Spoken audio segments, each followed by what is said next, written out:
প্রেম করছিলেন ওয়াসকুরুনি না দেখা নবীজি রে প্রেম কি কবু গাছে ধরে রে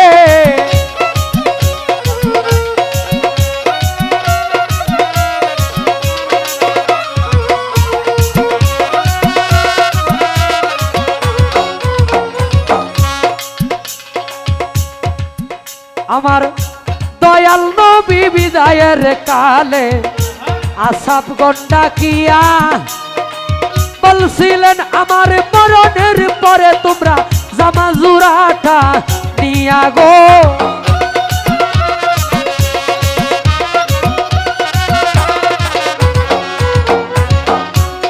নবী বলে ওয়াসকুরুনি নামেই পাগলা তোমরা রেজা না আই জামজুরাটা তারই দিবা লাগে আল্লাহর দুহায় রে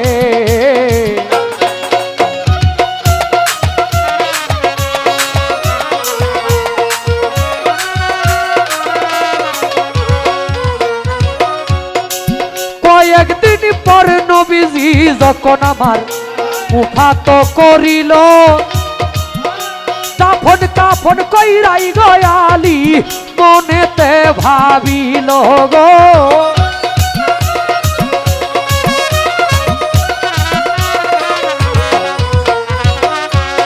আলী বলে উদ্দেশ্যেতে থাকে রে পাগলা গুণের সীমানা আমি পাইলাম না জামা জুরা হইয়া নবীর জিয়ার জামাই রে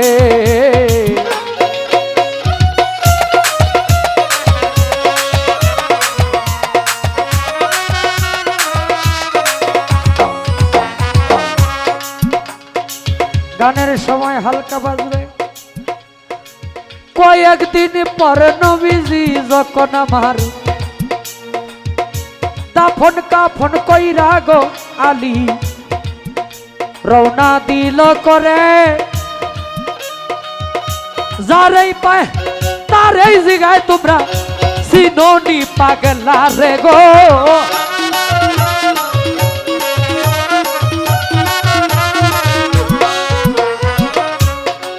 কিছু দূরে গিয়াই গো আলী কিছু উঠের রাকালে পাইল রাকাল গণের কাছেই গো আলী জিজ্ঞাসা করিল গো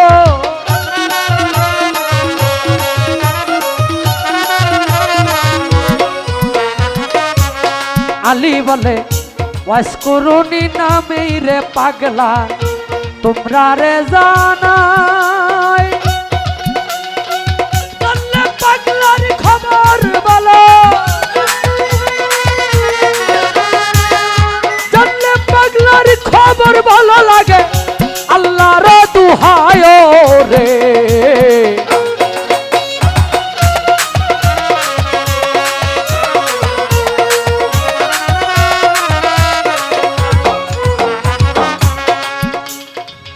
উঠে রাকাল কয় ওয়াসকুরুনি নামটাই আমরা জীবনেও শুনছি না হ্যাঁ তবে ওয়াজ্জা নামে পাগলা থাকে একটা পাহাড়ে ঠিকানা গো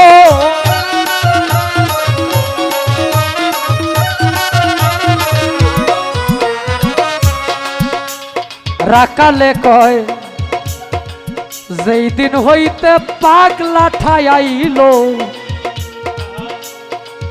আমরা রে সর্বনাশ পাগলা রে দেখিয়া আমরা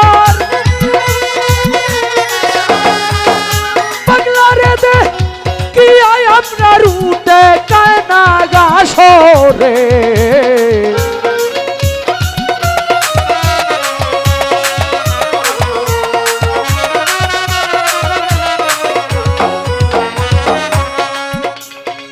হযরত আলী রওনা গো দিল সেই পাহাড় ধরিয়া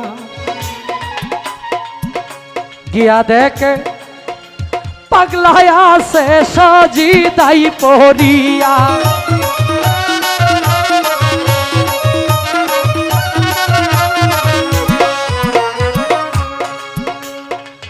আসসালামু আলাইকুম কইয়া গয়ালি যখনই দাঁড়াইল, ওয়ালাইকুম আসসালাম কইয়া রে পাগলা মাথাটা বাসাইল গো।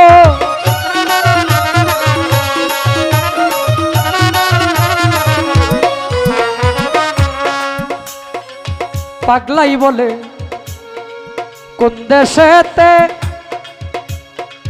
বাড়ি গো তোমার, কোন দেশেতে ঘর, তাড়াতাড়ি জানলে গো বলো আমার নবীজির খবর।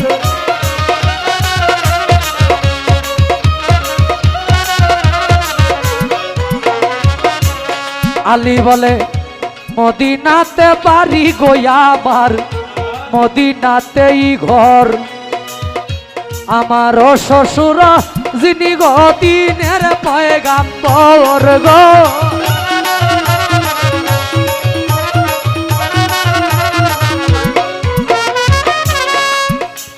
পাগলাই বলে কেমন আছেন গো আমার দয়ালো নবী, আমায় যাও বলিয়া আমার পুরা বুকটা শীতল করি গো আলী আপনার মুখে শুনিয়া।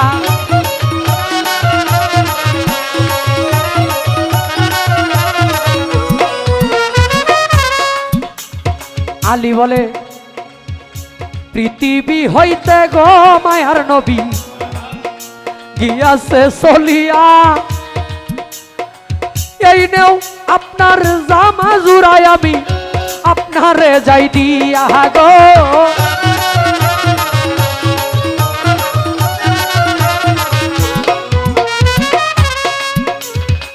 নবীজির বিদায়ের কথা শুই না পাগলা উঠা দর মারিল, বিরাট এক জঙ্গলের মাঝে, বিরাট এক জঙ্গলের মাঝে আমার পাগলা সজিদাই পড়িল রে।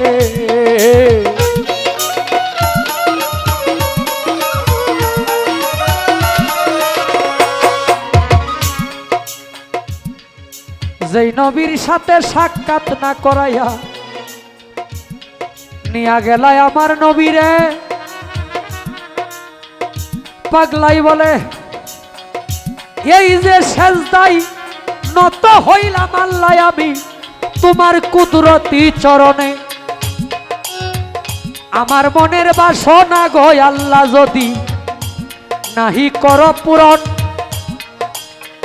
তুমি আল্লাহর কসম কাটিয়া কইলাম আমি মাতা করিব না উত্তোলন গো।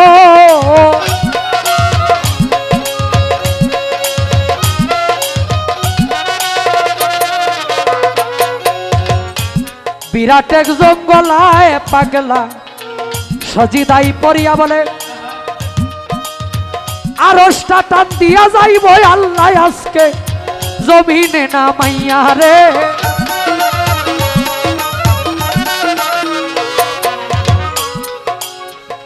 আল্লাহ বলে মাতা বাসাও ওরে পাগলা, বলি যে তোমারে নবীর বদলে যা চাও তুমি আজকে যাব তোমায় দিয়ে রে।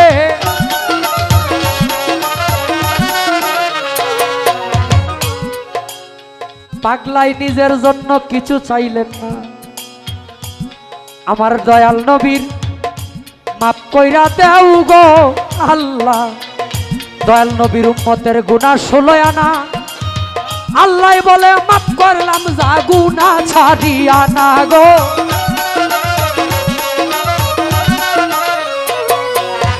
পাগলাই বলে ও গো আল্লাহ কিছুতেই হবে না, মাফ করিতে হবে তোমার গুনাহ 16 আনা।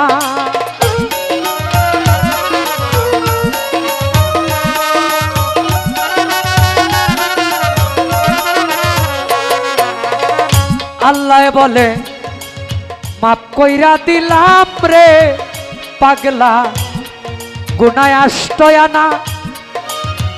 পাগলাই বলে ওগো আল্লাহ আমি মাথা ভাসাইতাম না।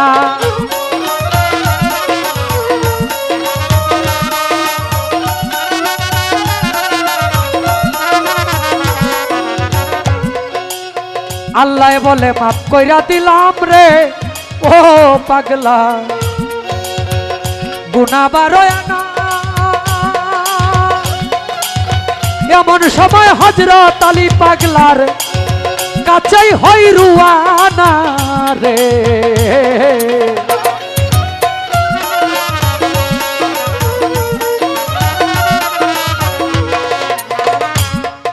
বারো আনা তথা 14 আনা 14 আনা গুনাহ যখন ওয়াইস আল কারনি পাগলা আমার দয়াল নবীর উম্মতের মাফ করাইয়া লইল, এমন সময় বেলায়েতের বাদশাহ হযরত আলী পাগলার কাছে উপস্থিত হইল। আলী বলে এই নেন আপনার জামা জুরায় আপনারে যাই কইয়া আমার দয়াল নবীর হুকুমে এই জামা জুরায় আপনাই দিয়া আমি আলী আমার দেশে যাই চলিয়া। পাগলাই বলে কি সর্বনাশ করলে রে আলী,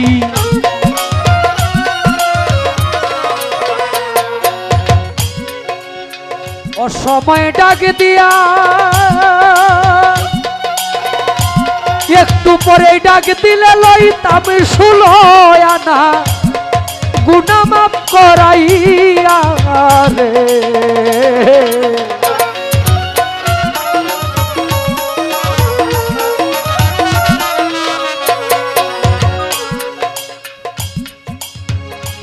হযরত আলী জিজ্ঞেস করে আমি দয়াল নবীর হুকুমে জামাজুরা দিয়া গেলাম, আমার মনে দুঃখ নাই, আমার মনে প্রশ্ন জাগে আপনার এই বয়সে বুকের দন্ত পড়া গেল, আমি আলী বিষয়টা বুঝলাম না। দুই ভাবে প্রমাণ করে আমাদের সিস্তিয়া, কাদরিয়া, নকশবন্দিয়া, মুজাদ্দাদিয়া, আল হাসানিয়া, ওয়াসিয়া একটা তরিকা, যেই তরিকা হযরত ওয়াইস আল কারনি, ওয়াইস করনি নামে আমরা জানি কিন্তু মূল নাম হইল ওয়াইস আল কারনি। সেই ওয়াইস আল কারনি কে উপলক্ষ করে ওয়াসিয়া তরিকা প্রচার হয়েছে। একটা দলিল প্রমাণ করে হযরত আলী রাদিয়াল্লাহু তাআলা আনহুর পক্ষ থেকে যুদ্ধে গিয়ে উনি শহীদ শাহাদাত বরণ করেছে। আরেকটা দলিল প্রমাণ করে আমার দয়াল নবী যখন জামাজুরা দিতে বললেন তখন বললেন সাবধান, এই পাগল যেন জামাজুরা তথা আমার মৃত্যুর সংবাদ পাওয়ার পরে আমি নবীজির রওজা পাকে আইসা কান্না করে আল্লাহর কাছে দোয়া না করে। কারণ যদি পাগলায় আমি আল্লাহর কাছে আমি নবীজিকে পুনর্জীবিত করতে চাই, আমার আল্লাহ দিতে বাধ্য। এই পাগল এমন একজন পাগল ছিলেন যিনি আল্লাহর কাছে কোনো কিছু চাইলে আল্লাহ তারে না করতেন না। তখন দয়াল নবীজির রওজা পাকে যখন ঢুকতে দেওয়া হইল না, তখন রওজার এক কিনারে যায়া চিৎকার করে কান্না করতে করতে ওনার কলিজা ফেটে মারা গেলেন, একটা দলিল প্রমাণ করে। তখন পাগলায় কয় যেই নবীরে না বানাইলে আমার আল্লাহ ছোট, এই দুনিয়ায় বানাইতো না। যেই নবীরে না বানাইলে গো আমার আল্লাহ তুমি আলী হইতা না গো।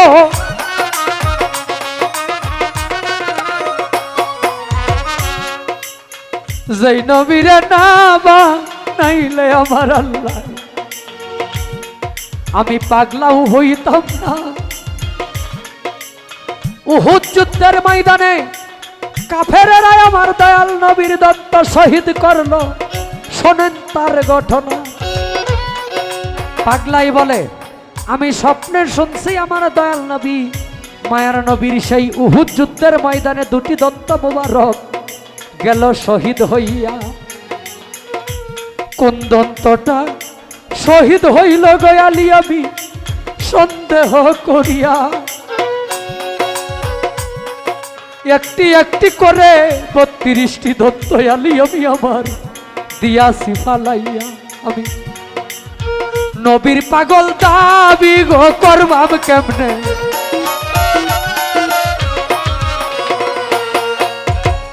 আমার মুখে দন্ত লইয়া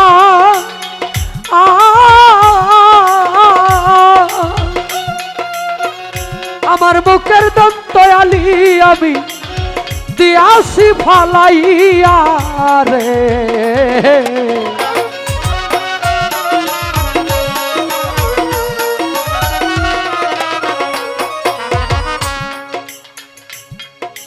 আজকে যার যার জায়গা থেকে আমাদের এই জৈনুদ্দিন ফকির বাবার দরবারের কাজের উপলক্ষে যারা দান করেছেন, এই দরবারের কাজের জন্য প্রত্যেকের জায়গা থেকে আমরা দোয়া করব,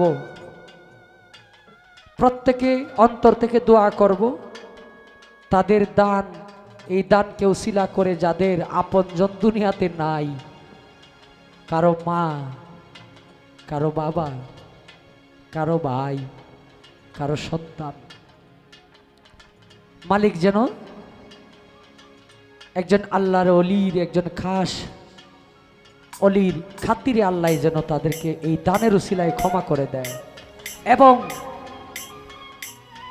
আজকে এই দরবারের আমাদের খাতিরে না, অলিয়া উলিয়ার খাতিরে, আমরা নাদান মানুষ,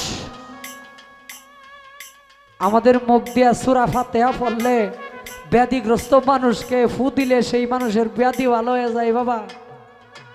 সারা কোরআন মুখস্থ কইরাও যদি একজনের ফু দেই বাবা, শরীর থেকে একটা মাছি সরানোর ভাও নাই। কোরআন সত্য, সত্য না আমার মুখ, আমার জবান মিথ্যা হয়ে গেছে। আমার আল্লাহ পৃথিবীতে মানুষ পাঠানোর একটা সিস্টেম তৈরি করলেন। আমি নয়ন শেখ যখন আমার মায়ের গর্ভে প্রবেশ করলাম, আমার বাবার মিলনের ফলে আমার মায়ের ঋতুস্রাব বন্ধ হয়ে গেল। এই ঋতুস্রাব হইল না 10 মাস 10 দিন, এটা কোথায় গেল? এটা আল্লাহ আমাকে আহার হিসাবে রাখছে আমার মায়ের গর্ভে।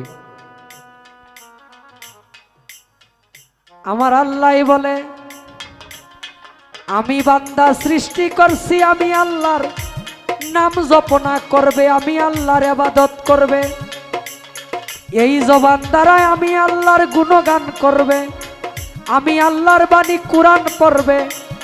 আমি সেই বান্দাকে জমাট রক্ত তথা ঋতুস্রাবের রক্ত মায়ের গর্ভে বান্দার মুখ দিয়া প্রবেশ করাইব না। আল্লাহ কি করলেন? নাভি দ্বারা একটা লাইন করে দিলেন। মায়ের এই যে পচা রক্তটা আমি আহার হিসাবে আল্লাহ দিছে, কিন্তু আমার মুখ দ্বারা দেয় নাই। কেন? এই মুখটা পবিত্র থাকবে, আমার আল্লাহর গুণগান এই পবিত্র মুখে করব, এই জন্য আল্লাহ মুখটাকে অপবিত্র করে নাই, জমাট রক্তটা খাওয়ায় নাই মায়ের গর্ভেও। দুনিয়াতে আসার পরে মানুষ খাইছি আমি কত হারাম,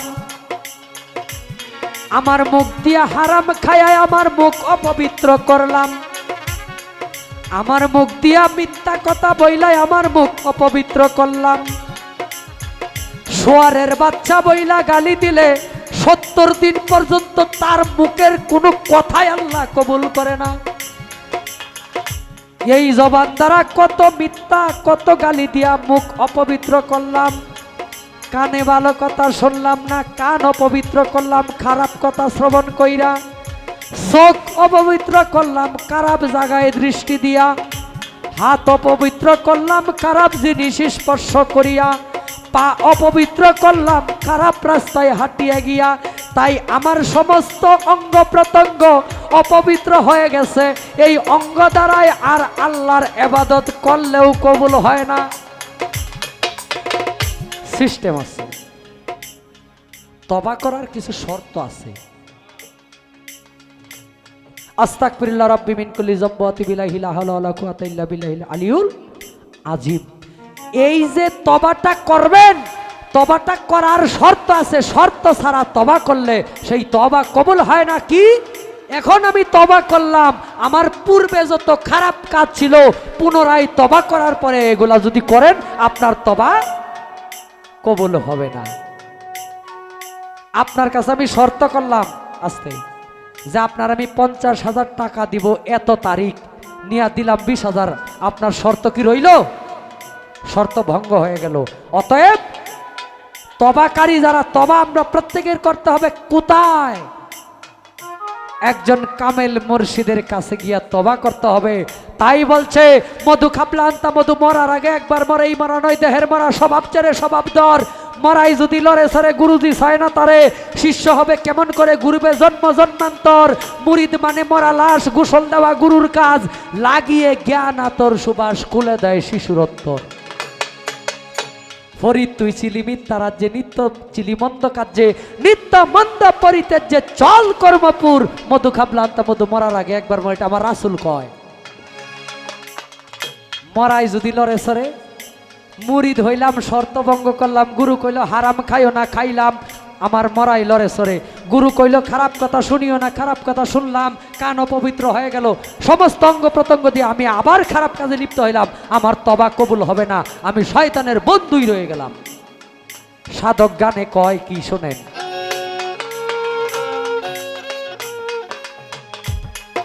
পাগল পাগল সবাই দাবি করি, এই দুনিয়ায় পাগল আছি অনেকজন। কেহ টাকার পাগল, আমি ধনের পাগল, গাড়ির পাগল, বাড়ির পাগল, নারীর পাগল, ক্ষমতার পাগল। আসল প্রেমে এই জগতে মজেছি কয়জন গো।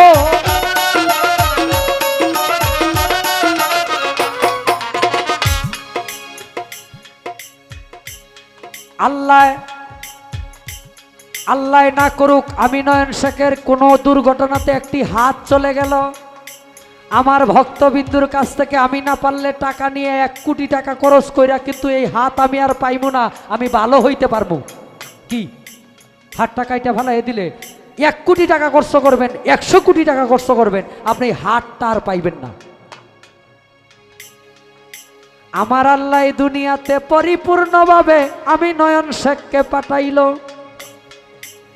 1 সপ্তাহ অক্সিজেন দিয়া হাসপাতালে থাকতে গেলে 10 লক্ষ টাকা বিল হয়। নিঃশ্বাসের বায়ু কত হাজারবার টানতেছি, কিন্তু সেই নিঃশ্বাসের কোনো বিল আল্লাহ নেয় না।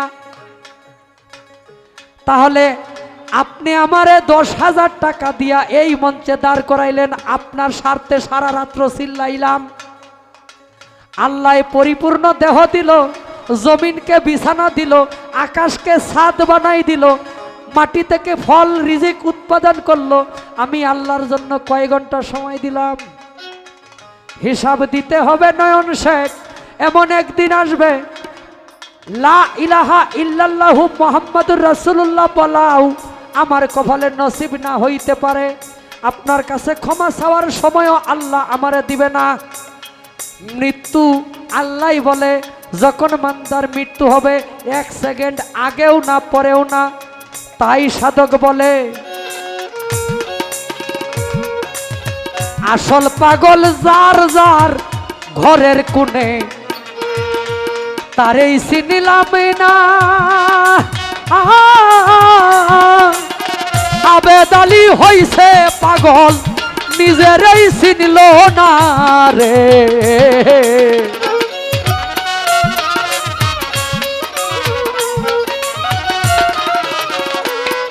ওরে প্রেম কি জাকি দিলাই পরে, প্রেম করেছিলেন ওয়াইস আল কারণী, জগতের লোকে জানে রে। প্রেম কি কখনো গাছে ধরে রে।